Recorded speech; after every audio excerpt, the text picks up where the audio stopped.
Hi everyone, it's Janelle from YogawithJa, and today I'm going to take you through a series of exercises for your shoulders to strengthen and mobilize them.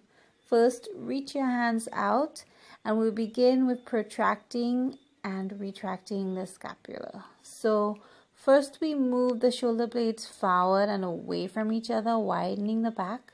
Then we'll draw the shoulder blades back together. This action is only with the shoulder blades, so only the arms are moving back and forward while they're straight. The chest doesn't move.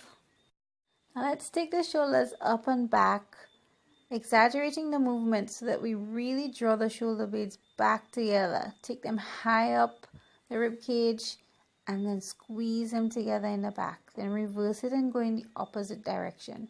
Really want to get the shoulder blades moving and unstuck. Engaging the elbows, making big circles. Then just rock your neck back and forth. You might have some tension in the neck. A lot of the times, tight shoulders are more or less tight neck muscles. And we'll go on to our hands and knees. Come into a tabletop position for some weight bearing. Tuck in the low belly, active core. And then we're going to do the same movement with our shoulder blades. But this time, the hands are planted so we can't move our arms. We're just moving the chest up and down, scrubbing the scapulae on the back. These scapular push-ups are a great warm-up for weight bearing. You can also do some rotations here. So just move it as much as you can, making circles going back, and then reverse it and go forward. Keeping the core engaged and keeping the rest of your body pretty much stable. Then you can sit back onto your heels, massage your wrists if you need to. You can do some of the wrist exercises we learned earlier. And then we'll go back into a tabletop. Now we'll add some strengthening. Stabilizing the thighs, we'll dip down and back up. The elbows pointing back towards the body. And we go just as low as we can, not very much. Keep your core engaged. Keep your thighs engaged. And your neck neutral. Do about 10 of these. And then when you're ready, you can press back and relax in child's pose. Rest for as long as you need to, but not too much. Come right back up so that we can go back into our push-ups on the hands and knees.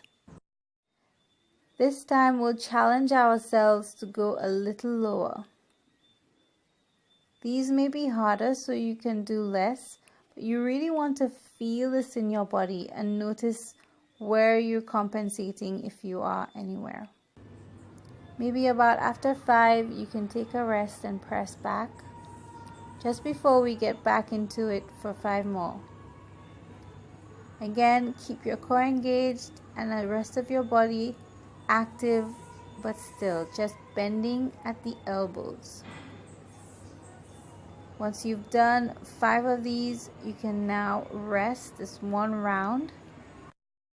Sit back in child's pose with your elbows to wrist resting on the mat so that your arms can relax and soften. Repeat this sequence a few more times if you'd like.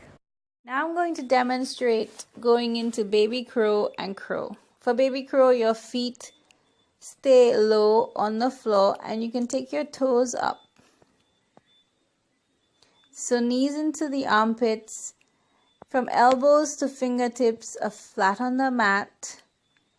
Round your back and lift your feet. You don't have to hold it for very long. Attempting these will strengthen your shoulders and your core. Next we'll try crow. Just the palms down this time. Knees into the armpits and take the hips up high. Lean forward as much as you can. And maybe you can take the toes off of the mat. Again, hold for as long as you can.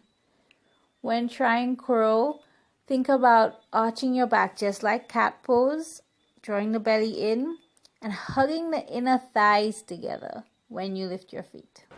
The more you practice these, the easier it will get, and the stronger you will get, I promise.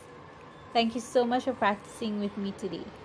You can subscribe to this channel for more. You can visit my website to sign up for the 30-day challenge, YogawithJa.com. Thank you.